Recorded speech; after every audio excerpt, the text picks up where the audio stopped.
नमस्कार, मैं हूं प्रासु गणधर जैन। एक बार फिर से स्वागत है आप सभी का मेरे चैनल द इंटरव्यू जंक्शन में। खाली भाग्य भरोसे रहकर प्रगति नहीं कर सकते हो, कर्म करोगे जीवन में तो आगे को बढ़ सकते हो।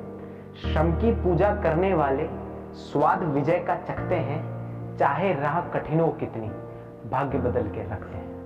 उपयुक्त पंक्तियां जब जब किसी साहित्यिक मंच पर कही जाती थी तो माहौल थम सा जाता, क्योंकि उसके बाद जो साहित्यकार अपनी कविता लेकर मंच पर आने वाले होते थे वो अपने अलग अंदाज और अपने अलग प्रस्तुतिकरण के लिए जाने जाते थे। ये एक ऐसे साहित्यकार हैं जिन्होंने सोच के सागर में डूबकर न जाने कैसे कैसे मोती निकाले, जैसे चंपा की नादानी, ययाति, बीती ताही बिसारी जैसी कृतियां लिखी जिसे लोगों ने पढ़कर प्रेरणा दी। और अगर मैं बात उनके पुरस्कार और सम्मान की करूं तो शायद मेरे शब्द भी कम पड़ जाएंगे, क्योंकि जो व्यक्ति 80 और 90 के दशक में ही दूरदर्शन और उसके बाद ईटीवी जैसे चैनलों पर आकर अपने आप कविता पाठ कर रहा हो, उस व्यक्ति में कुछ तो अलग बात रही ही होगी। साहित्य जगत में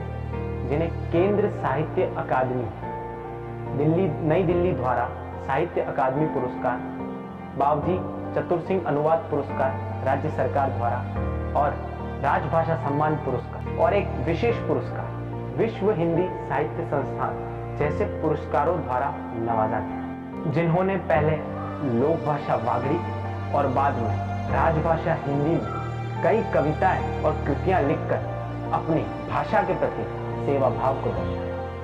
मेरी बातें आपको इंगित कर रही होंगी कि मैं किस व्यक्ति की बात कर रहा हूँ। जी हाँ, मैं बात कर रहा हूँ उस व्यक्ति की जिनके 32 साल लंबे साहित्यिक सफर को देखकर अगर हम उन्हें डॉक्टरेट ऑफ साहित्य कहें, इसमें कोई दोहराए नहीं। जी हाँ, मैं बात कर रहा हूँ ऋषभदेव से साहित्य रत्न साहित्यकार उपेंद्र जी अणु की। तो आइए मिलते हैं अणु जी से और चलते हैं एक साहित्य सफर की ओर। नमस्कार अणु जी। नमस्कार, बहुत बहुत स्वागत है आपका। धन्यवाद। सबसे पहले आपके प्रोफेशन से जुड़ा हुआ ही सवाल मैं आपसे करूंगा। एक साहित्यकार बनने के लिए और जो साहित्यकार है उसके लिए सबसे जरूरी होता है किसी भी चीज, किसी भी विषय के बारे में पहले सोचना, उसके बाद जो सोचा है उसे कलम से कागज पर उतारना और उतारने के बाद अपने प्रस्तुतिकरण से उसे लोगों के सामने व्यक्त करना। और इन तीनों ही चीजों में आपका कोई जवाब नहीं। तो एक पत्रकार प्रशिक्षु होने के नाते मैं आपसे ये जानना चाहता हूँ कि तीनों ही चीजें मैं अपने अंदर कैसे लाऊं? बिल्कुल, आपने बहुत गूढ़ पर अच्छा सवाल किया है। मेरा अनुभव जो कहता है वो इस प्रकार है कि जब मेरा ऐसा मानना है कि हर व्यक्ति के मन में भावनाएं होती है, हर व्यक्ति के अंदर अपने जो गुबार है अंदर के उसको व्यक्त करने की आकांक्षाएं रहती है, लेकिन साहित्यिक या कविता में बांध करके और बोलना हर किसी के लिए संभव नहीं है। ऐसे के अंदर ये बहुत जरूरी है, व्यक्ति प्रयत्न भी करता है। जैसे मेरी स्वयं की बात करूं कि जब मैं पहले लोगों के मुंह से कविताएं वगैरह सुनता था बचपन से ही, क्योंकि मेरे घर के अंदर ही मेरे खुद पिताजी साहित्यकार थे, तो उनके पास जो साहित्यिक मित्र आते रहते थे मैं उनको सुनता रहता था, तो मुझे एक प्रकार से उसमें रुचि पैदा होना स्वाभाविक है और मैं उनको निरंतर सुनता रहता था और मन में इच्छा होती है कि मैं भी ऐसा कुछ कर सकूंगा, लिख सकूंगा। तो प्रारंभ में मैंने छोटे मोटे तुकबंदियों से प्रारंभ किया, जिसे कहना चाहिए 2 पंक्तियां 4 पंक्तियां, जिसे मैं उसे शेर भी नहीं कह सकता, मैं उसे मुक्तक भी नहीं कह सकता, लेकिन उस समय मुझे लगता था कि मैंने कुछ लिख दिया है। मैं मित्रों को सुनाता था और कुछ मित्र मुझे वाहवाही और सराहना करते थे, मेरा उत्साहवर्धन करते थे, तो मुझे लिखने में रुचि बढ़ी। न मात्राओं का ज्ञान था, न किसी भी प्रकार के दूसरी साधारण जो समाज में व्याप्त घटनाएं उसी को देख करके और कुछ जोड़ जुगाड़ कर लेता था। लेकिन मुझे लगा कि यहाँ कुछ नहीं है, मैंने कहा कोई माध्यम बनाना चाहिए। तो मैं जिस जगह रहता हूँ वो भगवान ऋषभ देव का बहुत बड़ा तीर्थ स्थान है, पूरे भारतवर्ष में प्रसिद्ध है, और जैनों के आराध्य देव भगवान ऋषभ देव वहाँ विराजते हैं। वहाँ एक कार्यक्रम होता है रात को आरती के बाद 8 से 9 बजे के बीच के अंदर, जिसे भजन का कार्यक्रम कहते हैं। तो मैंने सोचा कि अपनी प्रस्तुति भजनों के माध्यम से दूं, तो मैं स्वयं पैरोडियां लिखता था, किसी भी फिल्मी गीत पर धुन पे भजन लिख दिया और उसको वहाँ प्रस्तुत करना। तो धीरे धीरे मेरा जो अंदर का जो डर था वो समाप्त होने लगा और मेरा हौसला या जिसे कहना चाहिए विल पावर बढ़ने लगा। और मैं लोग बात पसंद भी करते थे, कई लोग वापस उसको दोहराते थे, गाते थे, तो मुझे बड़ा अंदर दिली सुकून जिसे कहना चाहिए वो प्राप्त होता था। और फिर धीरे धीरे जब संपर्क में साहित्यिक मित्रों के आता गया, लिखने का रुझान मेरा बढ़ता गया। एक पत्रकार होने के नाते मेरे लिए सबसे ज़्यादा ज़रूरी है मेरा शब्दकोश। मेरे पास एक अच्छा शब्दकोश होना ज़रूरी है, और आपकी कृतियाँ जब मैं पढ़ता हूँ और जब मैंने पढ़ी तो उसमें मुझे सबसे ज़्यादा अट्रैक्टिव चीज़ अगर कोई लगती है तो वो है आपका शब्दकोश। तो ये इतना अच्छा शब्दकोश आपने अपने पास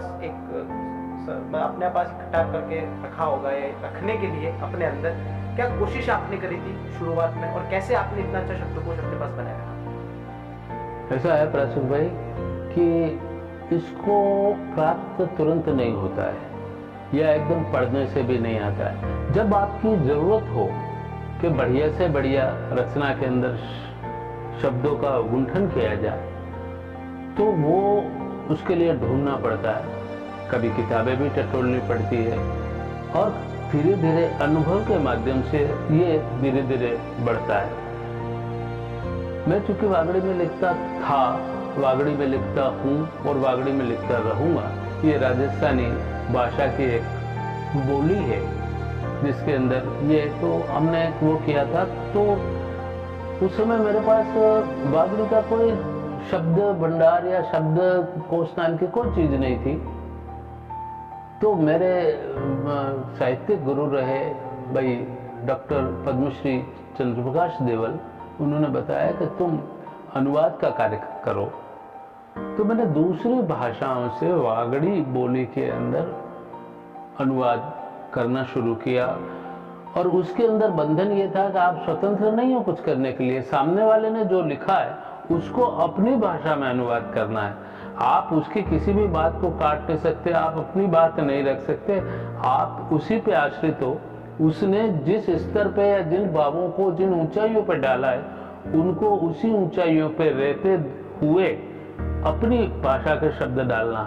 अब वो वहां जाकर के और गाड़ी अटक जाती थी, तो आसपास बुजुर्गों से, मित्रों से, साहित्यकारों से पूछ करके कि इस शब्द को क्या कहते हैं, क्या होना चाहिए, और धीरे धीरे इसकी जो वोकैबुलरी थी या जिसे कहना चाहिए शब्द भंडार था वो धीरे धीरे बढ़ता गया। जिस प्रकार वागड़ी का बना उसी प्रकार से हिंदी के अंदर भी मेरा बढ़ता गया। मैं आपको बता दूं कि मेरी हिंदी की यात्रा बहुत ज़्यादा लंबी नहीं है। हिंदी की यात्रा मेरे कम से कम 5-6 साल हुए, और बाड़ी धौलपुर के पास एक कस्बा है बड़ा, वहाँ डॉक्टर राकेश राज दीक्षित रहते हैं। मैं उनके संपर्क में आया, व्हाट्सएप तब तक शुरू हो गया था और व्हाट्सएप के माध्यम से शुरू में आया, और उन्होंने एक ग्रुप बनाया था। मुझे मेरे मित्रों ने कहा कि आप भी इस ग्रुप को ज्वाइन कीजिए। तो सीखने की लालसा मुझ में ठेठ से ही रही है, तो मैं वहाँ गया, उस ग्रुप में ज्वाइन हुआ, और वो केवल छंद सिखाने का काम करते हैं। आज भी छंद ही सिखाते हैं वो। तो मैंने भारतीय छंदों को सीखने की एक ललक मेरे अंदर रही, तो उस वजह से वो निरंतर मुझे ये करते थे, प्रेरित करते थे, उत्साहवर्धन करते थे। और धीरे धीरे आज स्थिति ये हुई कि करीब मैंने 100-125 भारतीय छंद जो है वो जानकारी में मेरे आए हैं और मुझे इस बात का गर्व है कि मैं उनको लिख लेता हूँ। बहुत अच्छा आपने परिभाषित करके मुझे बताया कि कैसे मैं अपना शब्दकोश को आगे बढ़ा। अनु जी, 32 साल लंबा आपका सफर रहा है साहित्य में, और इस साहित्यिक सफर में आपने अपनी जो लोक भाषा है वागड़ी, उसको अपने आप से हमेशा जोड़े रखा। तो वो आनंद जो आपको वागड़ी में लिखने से मिलता था, उस आनंद के बारे में हम जानना चाहते हैं।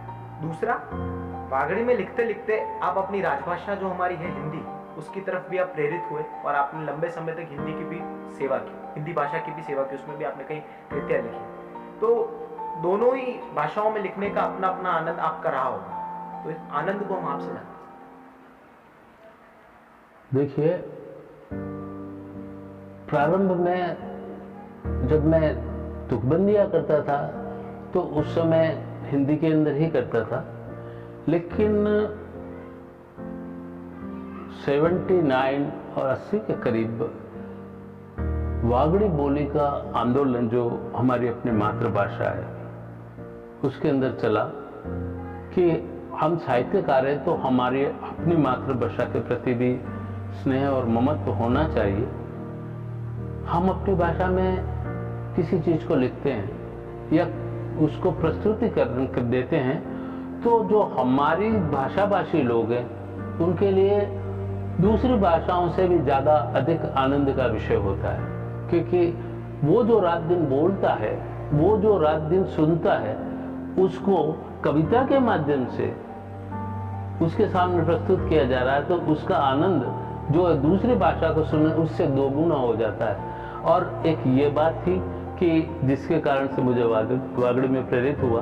दूसरी बात ये थी कि हम कितने ही बड़े साहित्यकार बन जाए, सारी भाषाएं अपने आप में बहुत ही रिच होती हैं, बहुत ही जिसका अपना वैभव होता है, लेकिन जो मातृभाषा की जो मिठास है, मातृभाषा का जो गुंठन है, उसके अंदर एक दूसरे के प्रति जो स्नेह और ममत्व का भाव है वो होता है, वो दूसरी भाषाओं में विद्वता भले ही कोई है। मैं दूसरी भाषा में एक दूं कि माँ की ममता का चाहे कोई कितना भी बड़ा वैभव या वो दे दे, उसका कोई मोल और तुलना नहीं हो सकती। उसी प्रकार से दूसरी भाषाओं और मातृभाषा का अपना एक अलग ही आनंद होता है। और हिंदी में लिखने का आपका कोई आनंद आपको जो आता हो हिंदी में लिखने से, कि हाँ मुझे चीज अच्छी लगती है हिंदी में लिखने? नहीं, हिंदी में मैंने सबसे पहले मैंने आपको अभी बताया था कि इस वजह से मैं जुड़ा और इस वजह से मैंने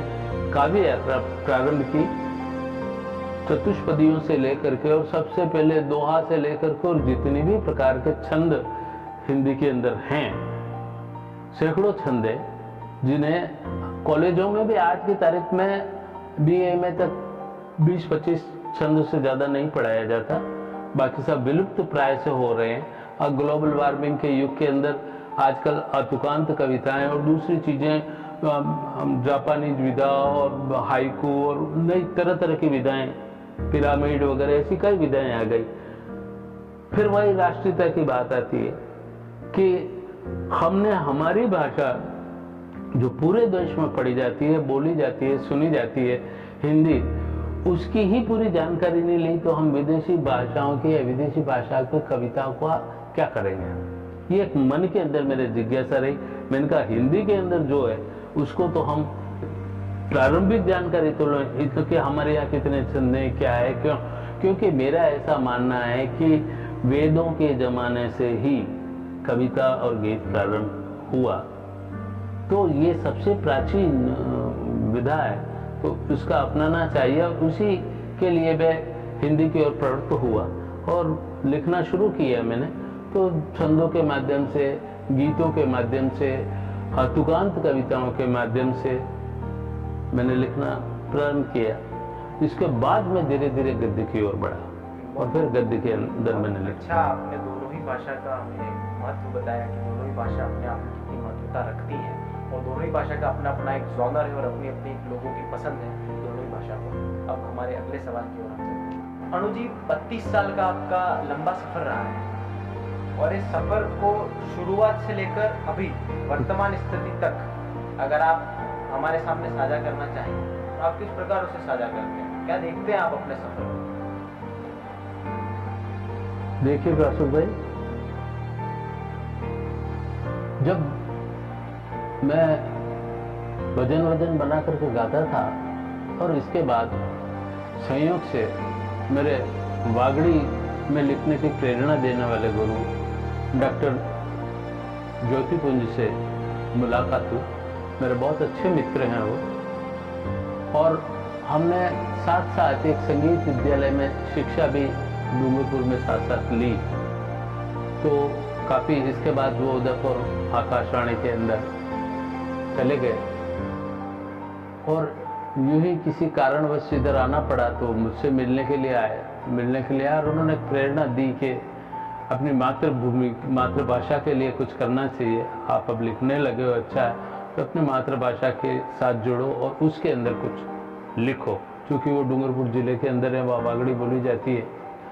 तो मुझे भी यही कहा, हमारे यहाँ भी जो ऋषभदेव तक का इलाका जो है, वहाँ से लेकर के ठेठ कुशलगढ़ के उधर तक वागड़ी बोली जाती है। इवन जागुआ के क्षेत्र तक भी वागड़ी बोली जाती है, काफ़ी लोग वागड़ी बोलते हैं।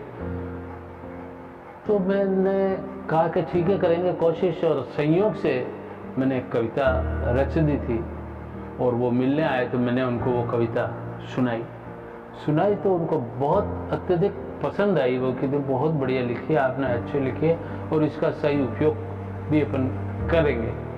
तो उस समय नया नया लिखना था तो उत्साहवर्धन होता, कोई एक श्रोता भी मिल जाता था तो हम ये समझते थे कि हमारे सामने तो भगवान बैठे हुए कि हमारी रचना को सुन रहे हैं। ढूंढने पड़ते थे श्रोता, हमें कौन पहचानता था। और संयोग से ऐसा हुआ कि कुछ ही दिनों बाद कौमी एकता सप्ताह के तहत डूंगरपुर में एक स्थानीय लेवल पर एक कवि सम्मेलन वहाँ के डूंगरपुर शहर के लोगों ने रखा था वहाँ, और इनसे बात की तो आकाशवाणी उदयपुर उसको रिकॉर्डिंग करने के लिए वहाँ जा रही थी। बीच में ऋषभदेव पढ़ता है और वो भी उनसे, जब ज्योतिपुंज यहाँ के लोकल थे और वो जानते थे इस बात को, तो वो मंदिर में दर्शन करने के लिए आए। तो स्वाभाविक रूप से संयोग से बस स्टैंड पे मेरा उनका आमना सामना होना। उनका आज कहाँ क्या डूंगरपुर में कवि सम्मेलन है और वहाँ रिकॉर्डिंग करने जा रहे हैं। मैंने कहा बहुत बढ़िया, आपका तो काम ही ये। उन्होंने कहा आप भी चलो। मैंने कहा भाई मैं आमंत्रित नहीं हूँ, कुछ नहीं हूँ, मैं कैसे चलूँ, क्या चलूँ? उन्होंने कहा कि सब आमंत्रित तो मैं कह रहा हूँ, इससे ज़्यादा और बड़ी ऑथोरिटी कौन कहेगा आपको? मैं कह रहा हूँ चलो। फिर भी मैं, चूँकि उस समय बेरोजगार थे, बेकार थे, कुछ करते फिरते नहीं थे और बस से जाना आना, तो उन्होंने कहा आप वो चिंता मत करो, आपकी सब व्यवस्था हो जाएगी, रात चलो। मैंने कहा ठीक है। मैंने यहाँ आकर पिताजी से बात की, उन्होंने कहा जाओ। तो मैं घंटे भर बाद वहाँ से निकल गया। शाम के 4-5 बजे का समय था और मैं 5 साढ़े 5 बजे वहाँ से निकल गया और सीधा मंच पर पहुँचा डूंगरपुर। वहाँ तो वो मिल गए।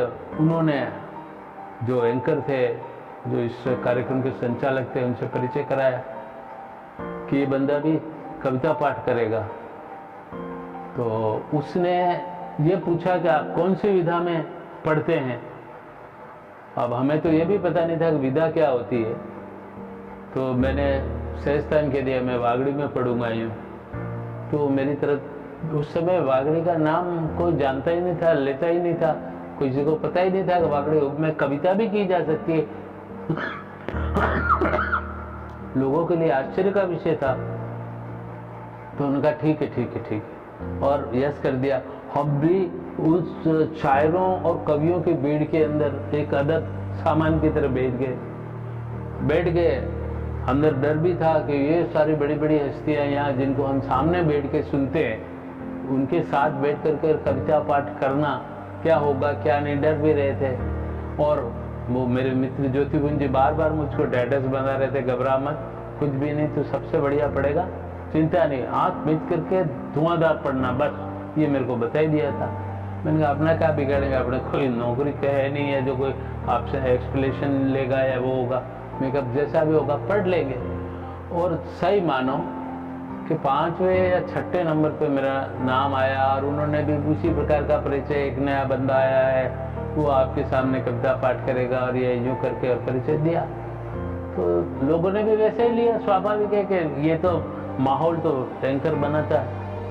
पर हमको तो चूंकि कविता पाठ मुझे तो करना ही था और मैंने वो करके और अपनी वागड़ी के अंदर कविता, वागड़ी की पहली पंक्ति सुनी और पब्लिक तो एकदम एक्साइट हो गई और वाह का आवाज करने लगी। तो मेरे में भी उत्साह और वो पूरी कविता पढ़ने तक जो ठहाके गूंजे उस मारवाड़ मल्टीपर्पज स्कूल का वो प्रांगण अपने आप में, वो तो सब जितने भी श्रोता बैठे हुए थे वो और जितने भी कवि बैठे हुए थे कि ये अजूबा कहाँ से आ गया, वो सुनाया, बैठ गए।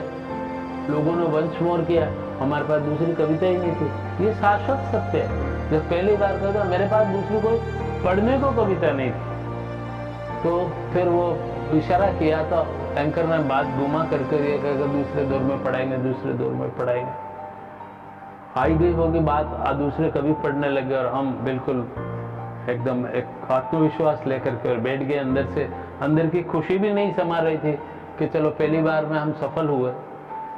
कुछ देर बाद में संयोग से, क्योंकि जिला कलेक्टर आमंत्रित थे उस कार्यक्रम में और वो देर से पहुंचे और मेरी कविता पाठ करने के बाद पहुंचे, तो वहाँ के जो प्रिंसिपल महोदय थे मारवाड़ मल्टीपर्पज के, उन्होंने कलेक्टर साहब को कहा कि सर जी बहुत शानदार बंदा आया जो हमारी यहाँ की जो लोकल डायलेक्ट है उसके अंदर कविता पाठ करता है, आपने नहीं सुनेगी। तो कलेक्टर साहब ने सही मतलब स्वाभाविक रूप से कह दिया कि भाई हमें भी सुनवाओ।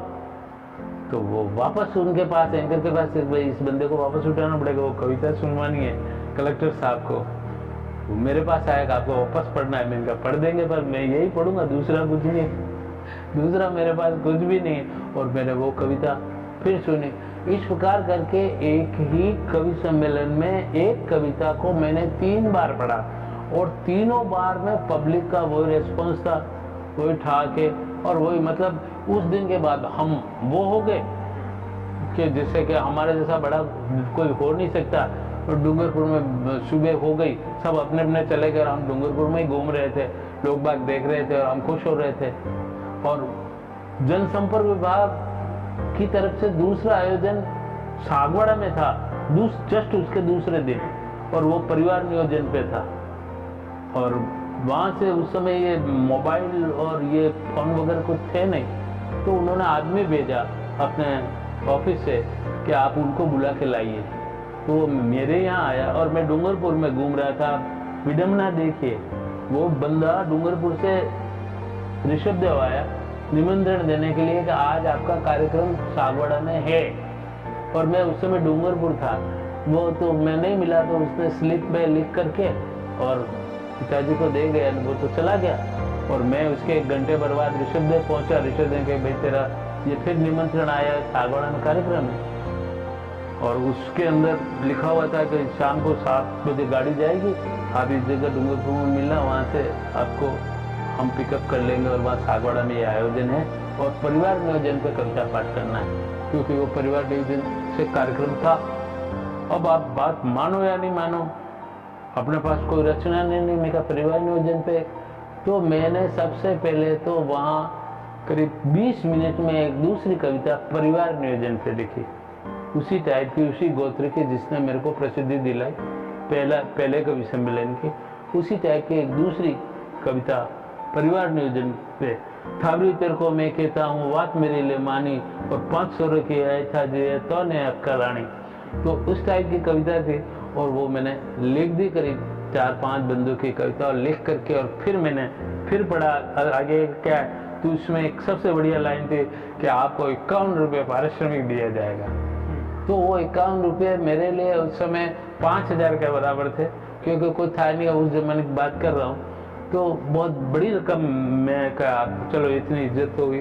और मैं नहा धो करके और खाना वाना खा करके और वापस 6 बजे वाली गाड़ी में बैठा और 7 बजे में डूंगरपुर पहुंच गया।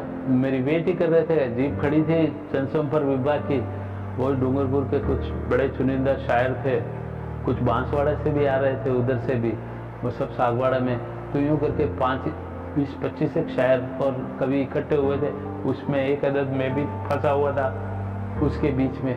वहाँ भी जो मेन जो चौक था वहाँ प्रोग्राम हुआ, चलता गया, अपना नंबर आया, बिल्कुल बीच में सेंटर में नंबर आया। और वो तो जैसा एक प्रकार से विस्फोट होता है उस प्रकार का, क्योंकि यानी मुझे सबसे बड़ी खुशी है कि वागड़ी को सुनकर के लोग इतने एक्साइट हो रहे थे कि उन्होंने कहा कि यार वागड़ी में कविता भी की जा सकती है, वागड़ी में भी कोई कविता में बात कर सकता है। तो लोगों को बहुत ज़्यादा पसंद आया और इसके बाद तो निरंतर चलता रहा। लेकिन एक खास बात थी कि जब मैं साहित्यकारों के बीच में कवि गोष्ठी में या इस प्रकार बैठता था और वहाँ जब साहित्यिक बातें होती थी तो मैं अपने आप को बड़ा हीन सा महसूस करता था कि यार ये तो ठीक है, मनोरंजन की बात तो ठीक है, मूल साहित्य तो ये नहीं, मूल साहित्य तो ये लोग कह रहे हैं वो है। और मैंने उस बात को पकड़ी, सीखा, बहुत सारे लोगों ने मुझे सिखाया भी सही, बताया भी सही, और धीरे धीरे इस ओर पढ़ते और फिर तो अनुभव अपने आप ही सिखा देता है। और एक खास बात बता दूं कि मैंने करीब करीब पूरे देश की यात्राएं की है। और आपको उस जमाने के अंदर जब केवल एकमात्र दूरदर्शन था, कोई चैनल नहीं था हिंदुस्तान में, दूरदर्शन एक चैनल था और एक आयोजन होता था होली पर कवि सम्मेलन का, जो राष्ट्रीय स्तर का होता था, और उसकी प्रतीक्षा करते थे साल भर लोग बाग कि होली का कवि सम्मेलन इस बार सुनेंगे। और आप भगवान केशवनाथ की कृपा से, गुरुओं के आशीर्वाद से मैं उसके अंदर भी अब पार्टिसिपेट करके आया हूँ उस राष्ट्रीय कवि। आज तो जगह जगह इतने तरह के चैनल है कि रोज होता है, लेकिन उस समय उसके अंदर घुसना और वहाँ कविता पाठ करना अपने आप में एक। और सबसे बड़ी बात यह कि वहाँ भी मैंने वागड़ी में अपनी मातृभाषा में ही कविता पाठ किया। और मेरे पास कई बाहर के लोगों की जो दूर दूर सुदूर बैठे हुए हैं, कोई हैदराबाद है या कोई कहीं है, जो इधर के थे, उन्होंने उस कार्यक्रम को सुना और बाकायदा पोस्ट कार्ड लिख कर मुझे बधाइयाँ दी।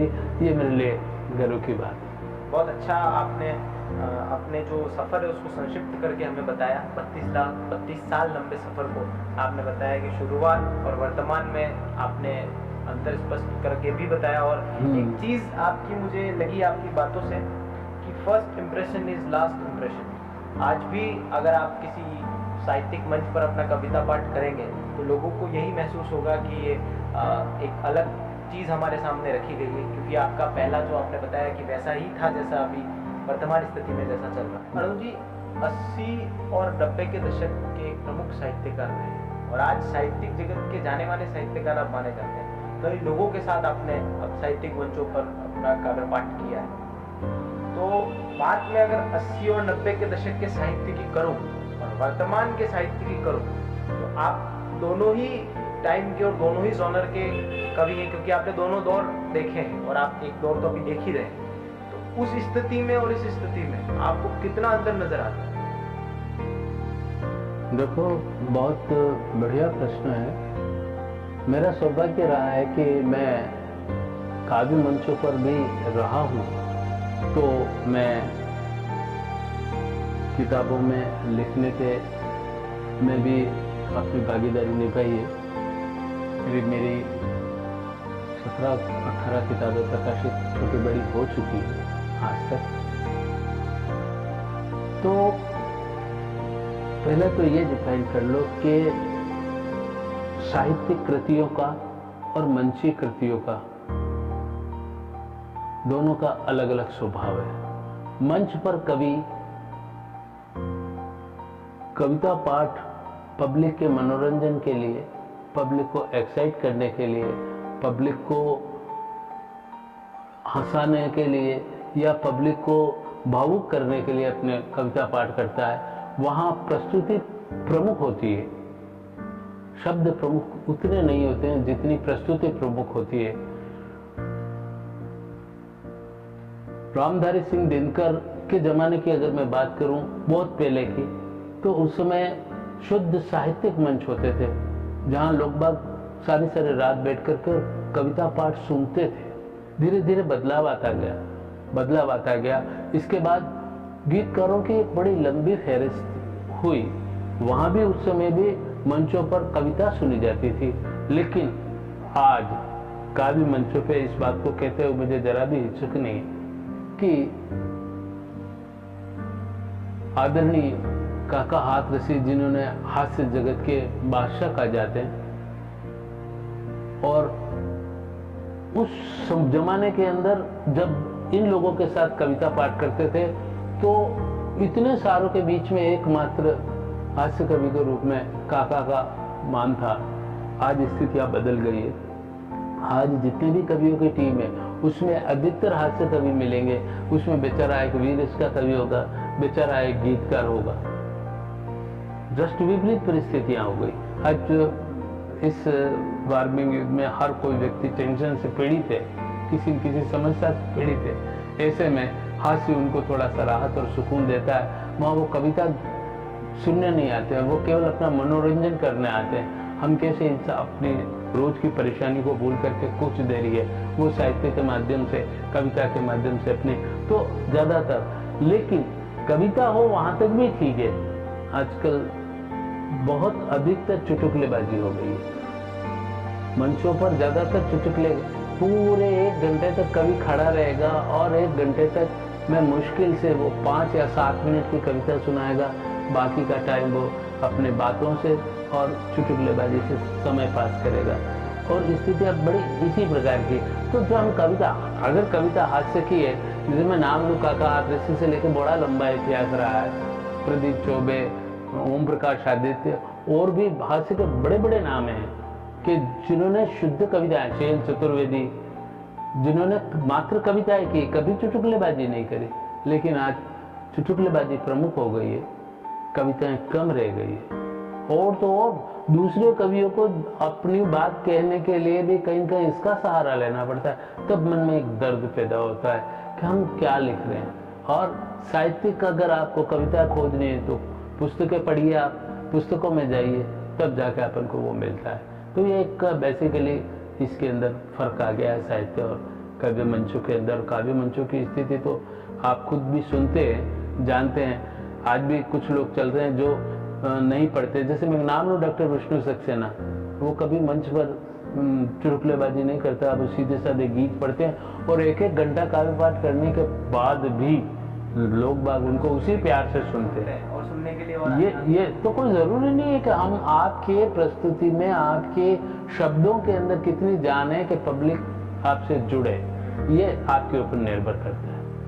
बहुत अच्छा आपने उस दौर और इस दौर में जो फर्क है वो आपने एक सिरे से अपनी तरफ से स्पष्ट करके बता दिया कि पहले क्या साहित्य था और आज क्या साहित्य था। आप हमारे अगले सवाल की ओर हम चलते।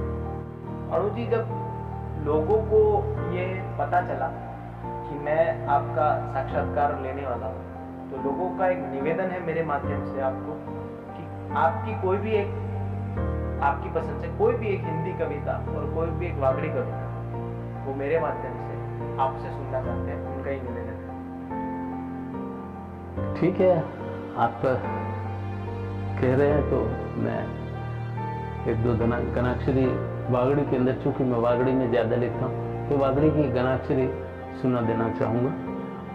सबसे पहले बेटियां, जिसके पूरे देश के अंदर चल रहा है, बेटी बचाओ बेटी पढ़ाओ, उस प्रकार की, तो एक गणाक्षरी में बेटी प्यार दे रहा हूँ कि बेटी ने बचाओ तमे, बेटी ने भणाओ तमे, बेटी ने बचाओ तमे, बेटी ने भणाओ तमे, बे गोरन उजुवारू बेटिया तुम्हारी है, बे गोरन उजुवारू बेटिया तुम्हारी है, बेनो राई बणी नेह गण वरसावे, या जो दुर्गा बनी तो, या जो दुर्गा बनी तो दुनिया बिहारी है, पांजरो उड़ावे या तो फौजी बनी रक्षा करे, चंडी बनी टूटी पड़े वेरी माथे भारी है, और जन्म लेवा दो इन्हें कोख में मारो नखे, पारी पोसी मटी करो सेबासी तुम्हारी है, पारी पोसी मेटी करो सेबासी तुम्हारी है।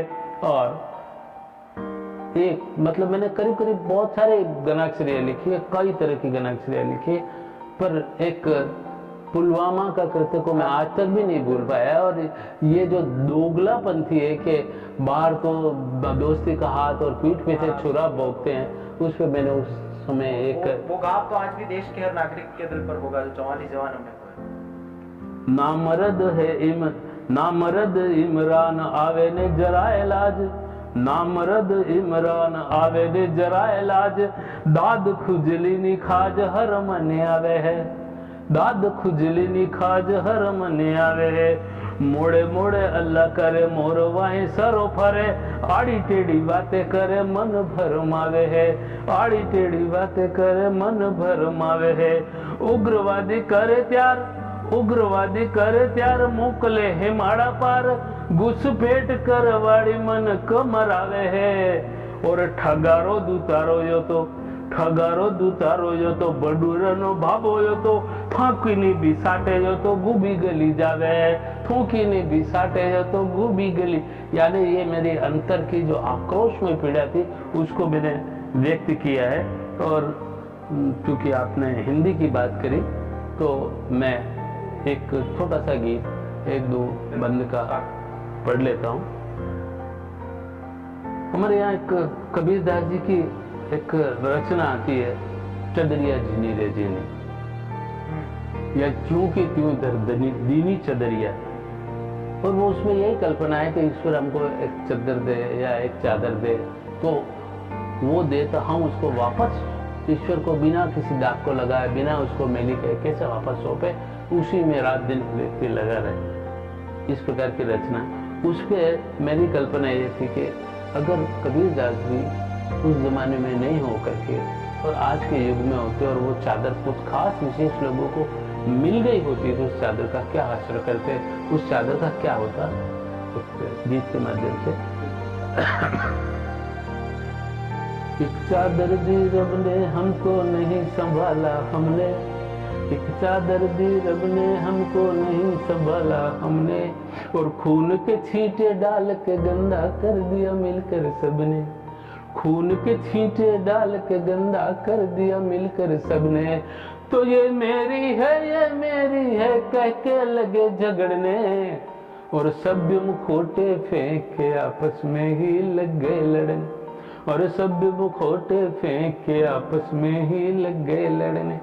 तो बोने दिए थे आम मगर हमने बबूल ही बोए, और मेली चादर दे कबीरा बेटा बेटा रोए, और मेली चादर दे कबीरा बेटा और चादर किसको मिली कि चादर मिल गई नेताजी को फूले नहीं समाये, और ओढ़ के चादर घर घर भीख वोट की लेने आए, और ओढ़ के चादर घर घर भीख वोट की लेने आए। तो भाग्य से मिल गई कुर्सी भूले अपने और पराए, और जनता चाहे भूखों मर जाए ये तो मौज उड़ाए।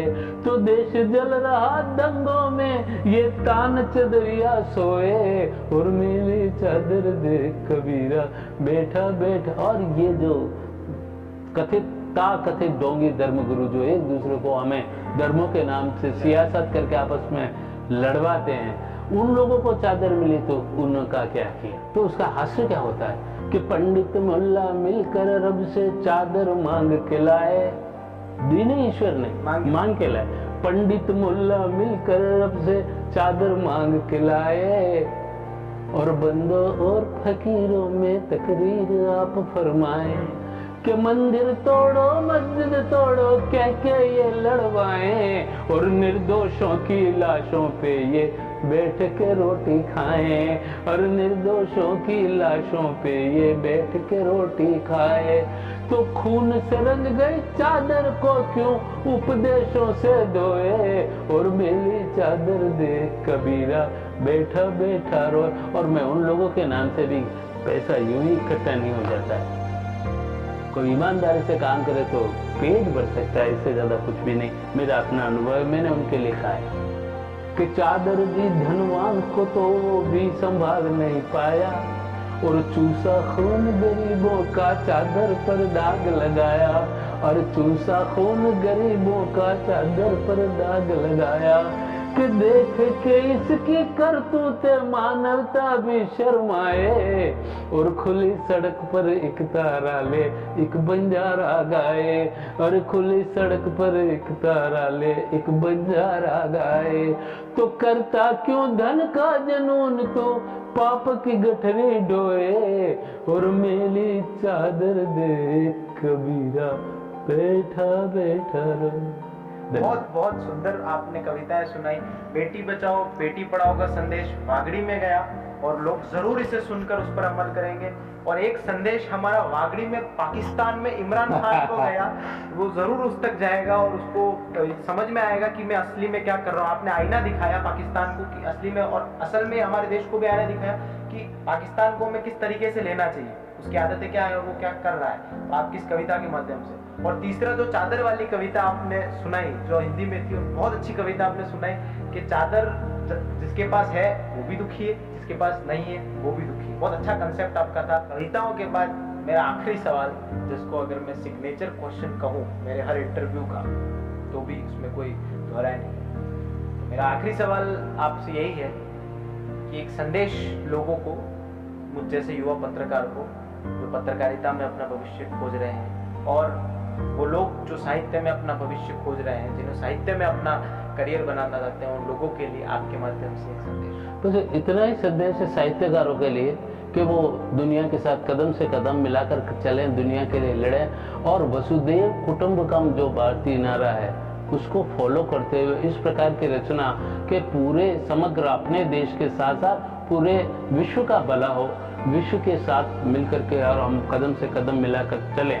उसी प्रकार के पत्रकारों के अंदर जो खबर पॉजिटिव हो ज़्यादा से ज़्यादा, क्योंकि हर जगह ये स्थिति है कि नेगेटिव खबरों की ओर ज़्यादा रुझान रहता है पब्लिक का भी, लेकिन उसके साथ साथ भी हम 10 तरह की बात करें, लेकिन हमारी मातृभूमि देश के लिए और राष्ट्र के हित के अंदर अगर कोई बात है तो उसको ज़्यादा से ज़्यादा वायरल करें, उसको और ज़्यादा से ज़्यादा प्रसारित करें।